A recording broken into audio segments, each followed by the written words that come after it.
Hello everyone, my name is Mohammad Rouqani. Thanks for watching this video. I'm going to present approximating maximum matching requires almost quadratic time. This is a joint work with Sohail Behnejad and my advisor Aviad Rubinstein. So first I'm going to describe what's the problem. Our problem, the sublinear matching, is about finding the matching in the sublinear time. So matching is the set of edges without common endpoints. In this graph, the set of the red edges shows a matching, and maximum matching is the matching with the maximum cardinality. In this graph, the red edges are maximum matching of the graph. The goal in this problem is to estimate the size of maximum matching in sublinear time with respect to the number of the edges of the graph. So more specifically, you're interested in running time of subquadratic time with respect to n, if n shows the number of the vertices, and we want to maximize the approximation ratio, the estimate that we gave and also compared to the max matching of the graph. So in this talk, I'm going to use n as the number of the vertices, delta to show the maximum degree of the graph, m for the number of the edges, and mu of g to show the maximum matching of graph g. There are two regimes that people study this problem. The first one is the sparse graph regime, where delta, the max degree of the graph, is bounded. For example, delta can be n to a small O of 1. In this regime, because delta is small, the focus of the algorithm is to run in with dependency on delta. Also, there's another regime where the graph is dense. For example, delta can be as large as n. For this regime, the focus is to design an algorithm with running time of subquadratic time. Also, because we are talking about the sublinear time algorithm and we cannot afford to see the whole input, it's important to fix the model that we have access to the graph. There are two models that people usually use for this problem. The first one is adjacency list, and second one is adjacency matrix model. In the adjacency list model, we can query the ith neighbor of vertex v. For example, here we can ask what's the second neighbor of vertex 1, and we get 7. In the adjacency matrix model, we can query if there exists an edge between two vertices. For example, we can ask if there exists an edge between vertex 3 and 2, and the result is not, that there exists no edge there. The trivial approach here is to just query n squared elements in the adjacency matrix or adjacency list queries. Then you have the whole graph and all the edges, and you can run linear time algorithm to estimate to find the matching of the graph, linear with respect to the number of the edges. It turns out this trivial approach is the best you can do if we focus on finding the edges of the maximum matching. And so a more modest goal is to just estimate the size of the matching. And so the question is how we can estimate the size of the maximum matching in sublinear time, given that we cannot find the edges of the max matching. The focus of this talk is on the adjacency list model. The result of the paper is based on the adjacency list model. So everything that we discussed is going to be the same. The first people that studied this problem are Parnas and Rons in 2007, that they design a half approximation algorithm in delta to order of log of delta. There are improvement over this bound that leads to a paper by Yoshida, Yamamoto, and Ito that they gave a 1 minus epsilon approximation in delta to order of 1 over epsilon squared. Also, Behnejad in Fox21 proved that half approximation is possible in linear time with respect to the max degree of the graph.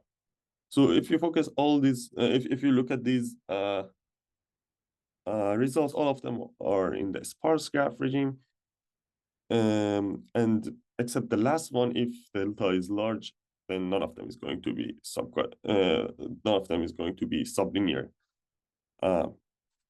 in terms of n, in terms of number of the edges. If delta is, for example, as large as n, if the translation of the same paper, the same result means that we can get half approximation in linear time with respect to the number of the edges, with respect to the number of the vertices.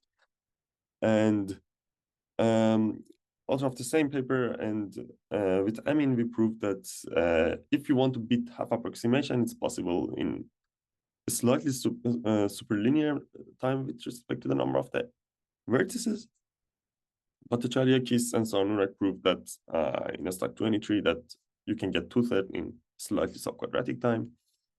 And we proved that it's possible to actually beat 2/3 in a slightly subquadratic time. And finally, Botticelli-Kis and Sanurak in Fox23 proved that 1 minus epsilon approximation is possible in a slightly subquadratic. For the general case of the dense graphs, all the state of the results, all the state of the art results can be summarized as follows. So we can get half approximation in order of n time by the work of the Behnejad Fox21. We can beat half approximation. We can get 1/2 plus epsilon in a slightly superlinear time. Also, we can get 1 minus epsilon approximation is slightly subquadratic. So if we want to put all these results in a plot that shows the trade-off between the time and approximation ratio, we can get this plot. On the lower bound side, Parnas and Run proved that omega of n queries are needed for any constant approximation if they, even if the size of the maximum matching is theta of n.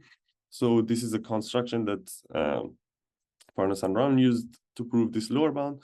So suppose that we have epsilon n vertices that are connected to a perfect matching in our yes case, and those epsilon n vertices are connected to an empty graph in our no case.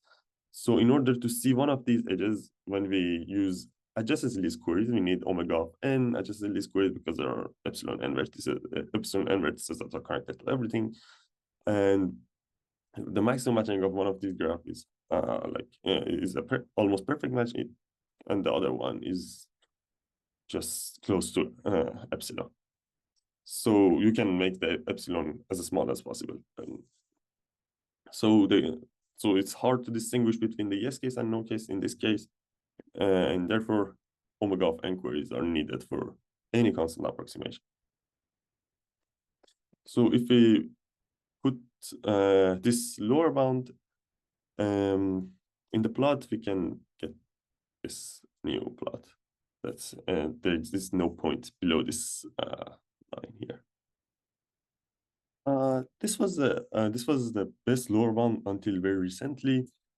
In STOC23, we proved that if you want to get better than 2/3 approximation, you need to spend the n to 1.2 time. Also, in a follow-up paper in Fox23, we proved that if you want to get 1 minus epsilon approximate estimate of the maximum matching, the algorithm needs to spend n root n time. At least n root n time. The focus of the last paper is on the sparse graph regime, but it can be translated to a dense graph lower bound. This is the paper is this theorem cannot be found in the paper, but the same thing can be the same bound can be obtained using the same construction in the paper. So if we put these two recent lower bounds in the plot, we can get these two new colored boxes that there exists no point, which means that there exists no algorithm in these regions. So now what's still remain open is that is it possible to get 1 minus epsilon approximation algorithm that runs in say n to 1.99 time? So can we actually remove the dependency of epsilon in the exponent? So the result of Botticelli, Akis, and Sanurak show that 1 minus epsilon approximation is possible in like n to 2 minus some f of epsilon. But is it possible to get rid of that epsilon dependency in the component? We negatively answered this open question. We proved that any 1 minus epsilon approximate estimate of maximum matching requires omega of n to 2 minus some f of epsilon. So basically, you cannot remove the dependency on the epsilon in the exponent. This result holds even when the input graph is bipartite, and also when we are promised that there exists a perfect matching or a matching that living at most epsilon and vertices on a match. So again, now if we put this result in this plot, we have this new colored blocks that we cannot get any point in this block. So basically, this algorithm of Potential-Yakis and Saranurak is tight. So this is the best thing that we can do for the 1 minus epsilon approximation if we ignore the dependency on epsilon. So I'm going to discuss about the previous ideas for proving lower bound for this problem for the last recent 2 papers, and then we will discuss how we can improve those results. So the general framework for proving the lower bound for maximum matching is that we come up with 2 instances. One of them is the yes case. In the yes case, the graph contains a perfect matching, and in the no case, the graph, the maximum matching of the graph is far from being a perfect matching. And the goal is to hide some of the edges such that to hide a constant fraction of the maximum matching edges such that the algorithm cannot distinguish between those edges, so it cannot distinguish between the yes case and no case. We call these 2 instances as this yes case and no case as our core graph. So the first idea that appears in all of the paper, also in the paper by Parnas and Ran, is the dummy vertices idea. So we have epsilon n vertices that are connected to all vertices in the core graph.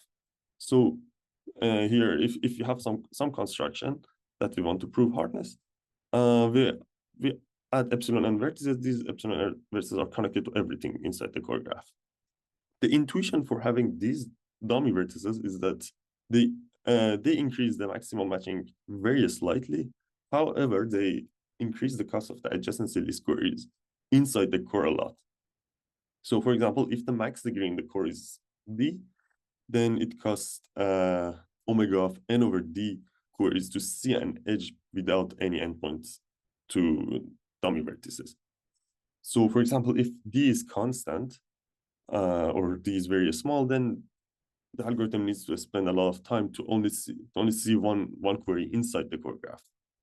Because the reason is that we can assume that the adjacency list of the vertices are ordered randomly. So for the sparse graph, if the core is sparse, then most of the queries are not going to belong to the core. The second idea that appeared in the previous 2 papers is the reduction to the forest. So if we set D small enough in the core graph, then we can show that the algorithm never sees a cycle inside the core construction. So I'm going to give an example why this is happening for some specific D values. So suppose that these equal to n to 0.2 and the number of the queries is smaller than or equal to n to 1.2 minus small of 1. So this is exactly the parameters that appeared in the STOC24 paper. So each query, so if assuming that the adjacency lists of the vertices are ordered randomly, and this is a common assumption in the when we fix the model. So each queried edge has no dummy endpoint with probability of d over n. So therefore, the number of the edges inside the core graph is q times d over n, which is smaller than or equal n to 0.4 minus small of 1.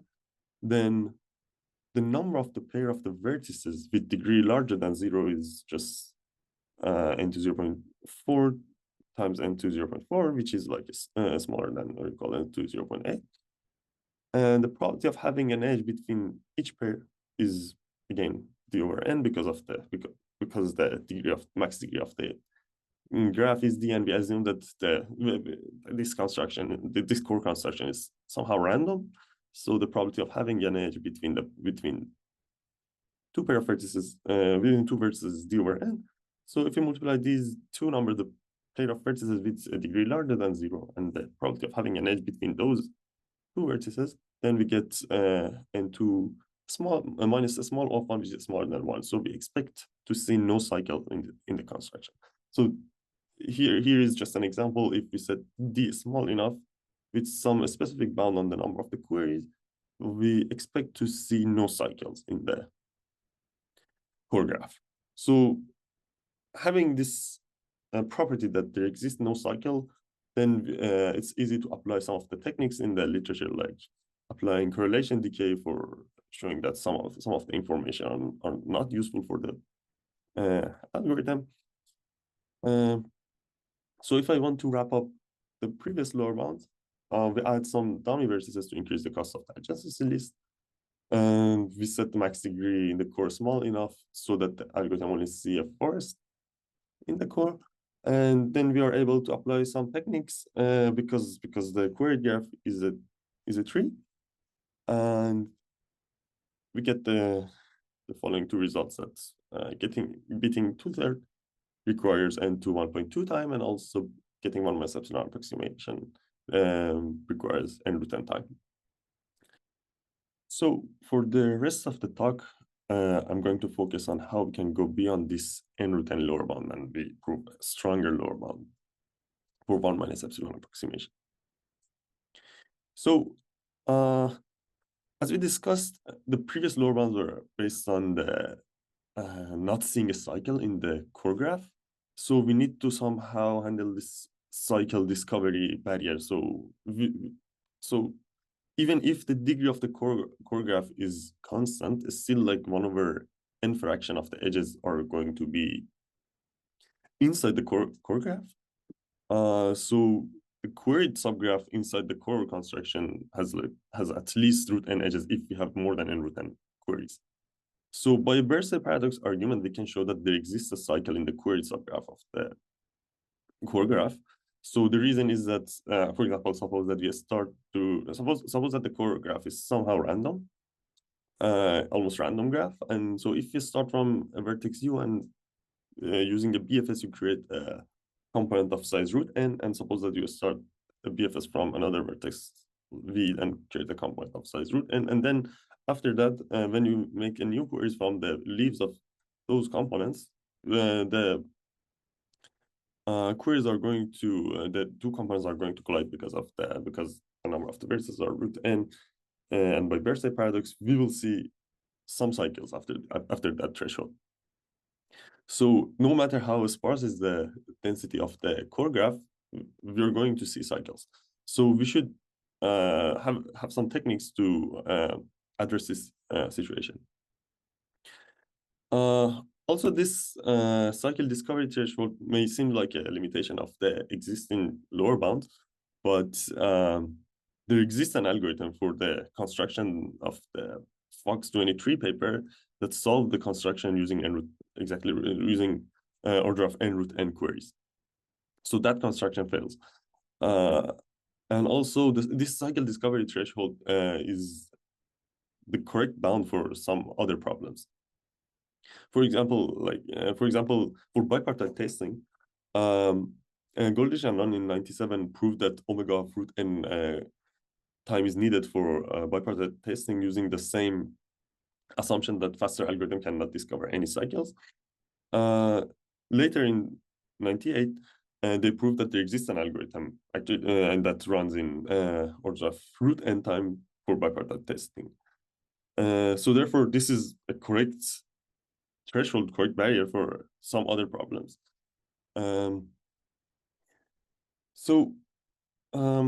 We use a recursive approach to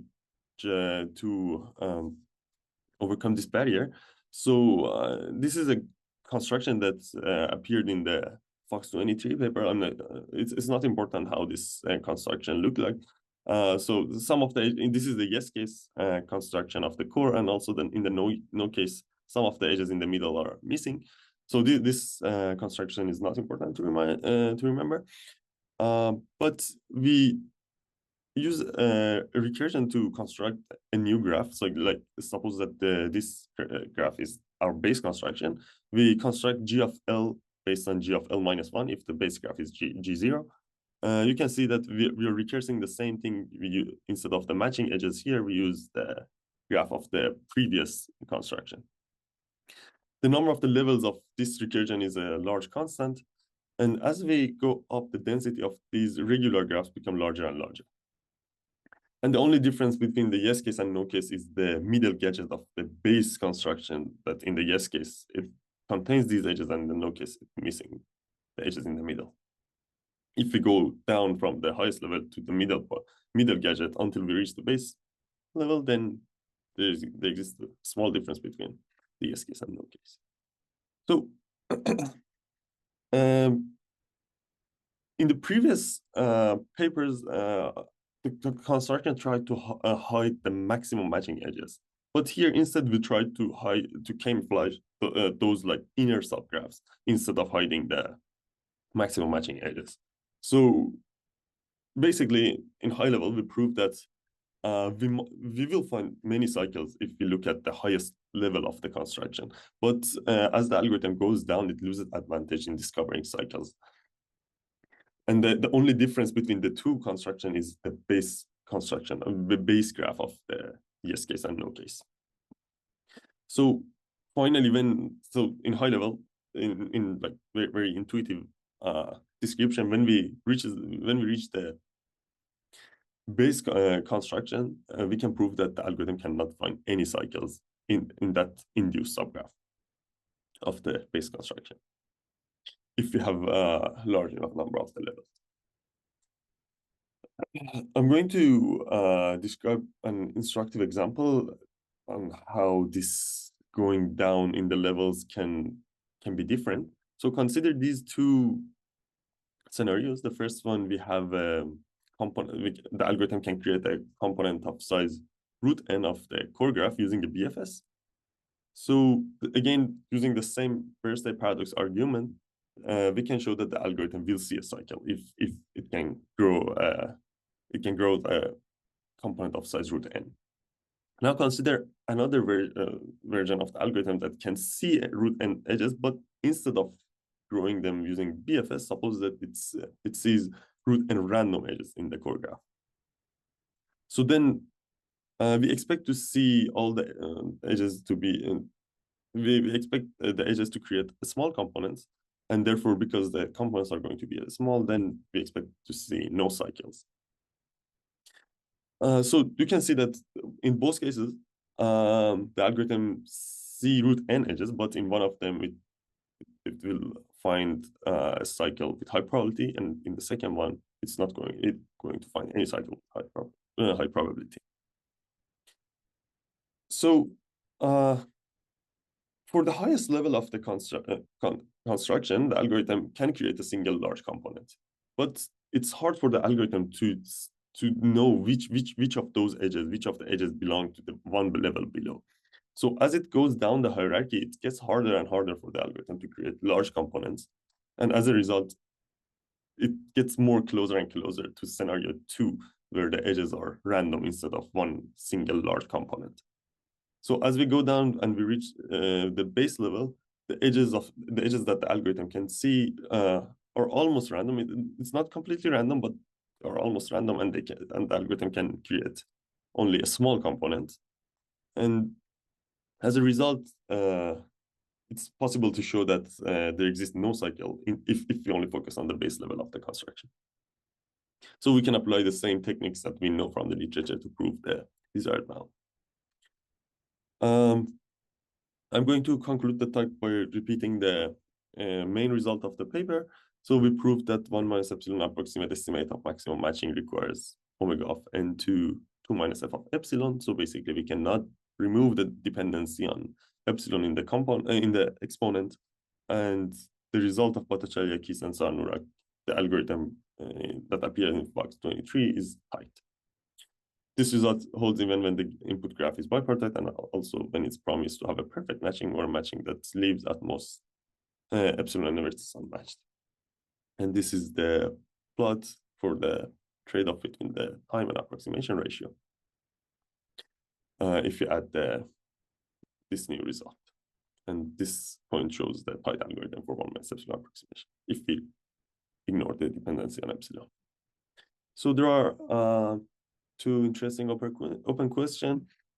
The first one is that is to give a new algorithm with a new trade-off between the approximation ratio and running time in the possible regions of the previous plot, and also any new lower bound for the trade-off between approximation ratio and running time is also interesting. Actually, maybe a more interesting question is that a tight algorithm with a lower bound that shows some approximation ratio and running time is tight, similar to the one-minus epsilon approximation that we proved in this paper.